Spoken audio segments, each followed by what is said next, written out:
Assalamualaikum everyone. I am Afifat Tanveer, speaking from Lahore. Actually, I had to travel to Faisalabad and present in the presentation on site, but due to some road blockage, we could not make it to the city. So I have recorded a presentation for you. I'm representing Pakistan Nutrition and Dietetic Society Lahore chapter. I work as a continuous nutrition education CNE nutrition education coordinator for the years 2024 to 2026. I work as an assistant professor and an acting chair of Department of Nutrition and Dietetics at School of Health Sciences, University of Management and Technology, and I have done my PhD in food and nutrition from College of Home Economics, University of the Punjab, Lahore.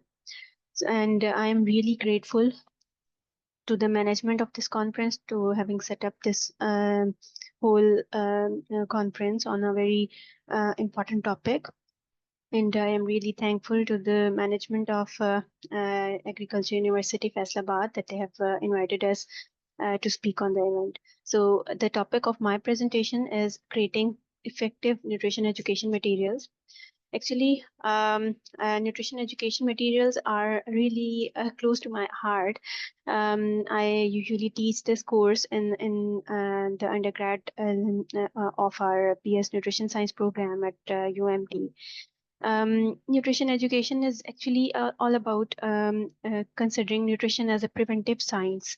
We are more prone towards considering nutrition as dietetics or clinical nutrition and that the therapeutic side of it.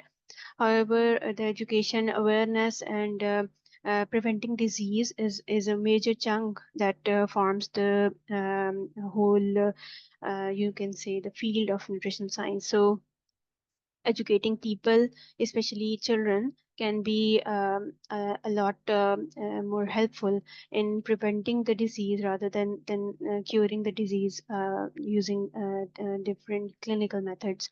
So nutrition education has several principles through which it is delivered. Today, in this presentation, we have covered only the concepts of visual media and how we can make more engaging content. Actually, the visual media is important because people are more prone towards using those contents or in this age of social media, people are very much having less of an appetite, you can say, for long text messages or texts or long videos. So visual media through the engagement of pictures or images, flow charts can have very powerful impact on children, on adults, and everyone, especially through the social media. So the main theme of using which of what visual media to use comes from the aims and objectives of the session. That, for example, if you are engaging audience of 5 grade students, so the visual media will be according to that. The methods or activities which are involved can be engaged the children in the form of some games or activities. They can be video games, etc. There are apps which engage people and do the nutrition education or awareness through that. The audience characteristics matter, the age, gender, the type of population, the culture, that all matters while selecting the visual media, the learner's current level of knowledge, the numeracy and literacy skills of people. And why are we using visuals? Are we using those for solely as a part of the presentation, or are we using visuals to supplement our lecture, etc.? So these all things matter when we are selecting the visual media, the physical facilities that are available in any organization or where we are going to present our education.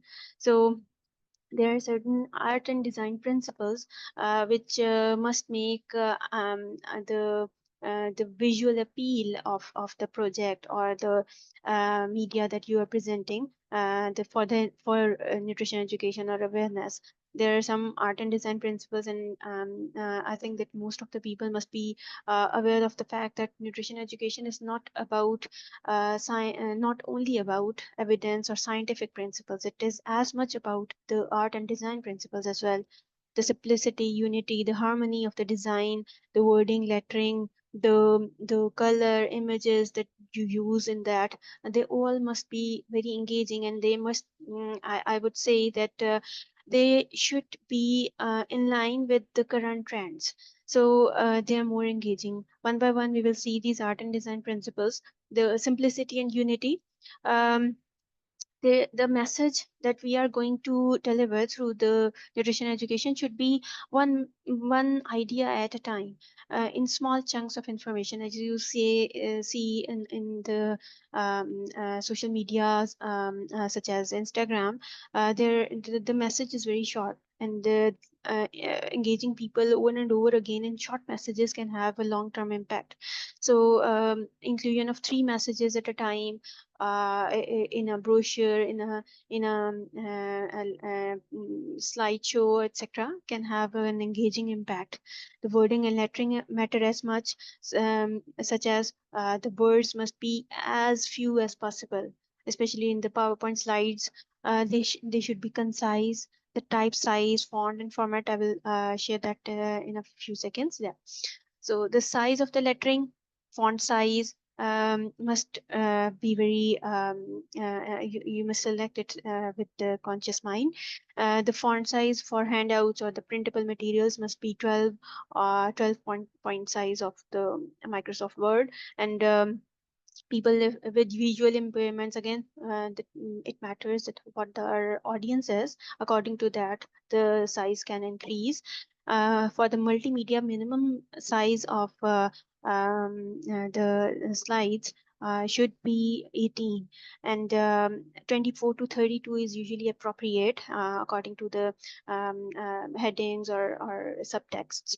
So here is an example of here is an example of a different point type that you can see on the screen. This is 10 point type. This is very small for multimedia. This looks appropriate, but 24 is okay, and 36 can be used for the heading. But 40 becomes very large. It can be done if the slide is only showing some numbers, or is very engaging slide, but we should not excessively increase the font size as well. So the type of lettering, the font type that we use must be, preferably it is sans serif font. Those fonts which do not have a additional line with them. They are very easy to read. You can see that Microsoft has changed their default font from Times New Roman to Calibri, which is a sans serif font. So in PowerPoint slideshow, you can see that Arial or Century Gothic, these look very beautiful as compared to the serif fonts. Stylized fonts are not very much appreciated while making a presentation or doing something. They can be used if there are some signatures, or we have to make a stylized text. But in overall, in brochures or in printable materials, the stylized fonts are not very much preferable. The formatting should be such that there is a little chunk of information available, so that a person does not get overwhelmed by the thing. For example, in the slideshows, the number of words count. There is a rule 6 by 6 that no more than 36 words per slide there should be. So in there must be less than 6 lines and less than 6 words per line. So overall, the theme is that the number of words should be less, so that people do not spend time in reading whole text. They can get an information about that by looking at on it now. So About the capital letters, all caps fonts are very difficult to read if there are long sentences. So capitalization of first words like this is very effective for reading, and sentence case is appropriate if the text is long, or it's a brochure, or the or a subtext. So capital letters are not very much engaging. Color should be very appealing and according to a theme. It should not be so that one slide or one page of the brochure is of another theme and the rest is of another theme. Now there are so many softwares available which have inbuilt themes and templates. So we can use those for engaging colors. The warm colors are like those which are associated with fire or sun. So they have a warm appearance and a feeling of warmth or dramatic appearance. So and the cool colors, the ice colors related with the sky, like blues, etc. They are more professional, and they give a we can also keep the color according to the theme. For example, in the breast cancer awareness, they usually use pink color. That is according to the theme of that whole campaign. So we can use different colors according to the theme of USDA or Eat Right or so and so. So the color scheme should be very much engaging. Light background with dark text is usually preferable. If we are using dark background like black and we are using text on it like white, then it should have a little larger font. And there are many themes available, as I have discussed, and different softwares available in which we can use. The emphasis and balance of our whole thing should be one certain point. There can be formal balance or informal balance. Formal balance means that both the sides of the thing, like this slide, is not formally balanced because the two sides are not equal. If we are using central alignment, that makes a formal balance. Informal balance means that if the one side of the slide is heavy, slide or brochure or anything is heavy, then we can use certain thing to balance it out on the other side. So asymmetric balance is also there, but we have to balance the things. These are art and design principles. And then again, the images that we are using, we should be aware of the fact that there can be copyright issues of the images. And especially the pictures of people. So we do not give pictures of people in our content without the consent of that person. And this is very important, and acknowledgement of the author or the those who have the copyrights must be done.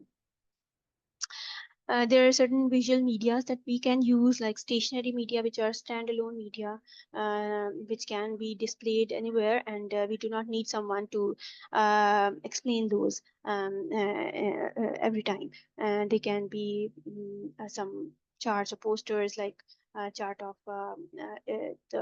my plate in a corridor. They Visual media can be of interactive type, like flip charts or whiteboards that need someone to explain those. Someone is drawing on the flip chart and then flipping the page. Someone can use the food labels and menu cards of the restaurants to make an engaging nutrition education session. The pictures, packaging, the food demonstrations, virtual tours, all of these are interactive media. We can use technology for the visual media, as we are doing right now. The computer-based presentations can be done, audio recordings, video recordings. Social media is very important for nutrition education these days, because there are many people who are not nutritionists, and they are they can be making some trending statements in the field of nutrition. So we need to engage more qualified nutritionists in this field. There are some sample materials that I have kept for you, and for example, in the USDA website, if you go to the handouts and materials, printable handouts and materials, it's very important to note that they also have materials in different languages, and they also have in Hindi and Urdu. So we can use those, or we can translate with the permission. There are many materials available. For example, for the My Plate print materials, we can use those. Overall print materials like tip sheets, and all of these are available freely, and in the form of PDF we can save them, and we for example, if you see this, create your own My Plate menu, then so yeah, list your menu items using the tips below. They have given tips, and you can draw your menu. We can engage children, especially in this activity. There are certain activity charts for engaging charts for or coloring books available from USDA for the kids and children. So there are so many materials available. We can explore those. We can make our own contextual materials as well. And I think that this is need of the hour that we engage our research students in this to make nutrition education materials, because it's a separate field of study, and it's very interesting in a way. Lastly, I am open to any questions or queries via my email ID. If anyone wants to get in touch, I'm also on LinkedIn. You can search Afifa Tanveer on LinkedIn as well, or ResearchGate. You can engage with me, and yeah, and through Google Scholar, if you can follow me, or you can, if you have any queries, then you can always reach out to me on my personal email, that is the yahoo.com, or my official email, that is umt.edu.pk. And I'm really once again thanking Agriculture University, Faisalabad management, that they have invited me for this talk. Thank you so much.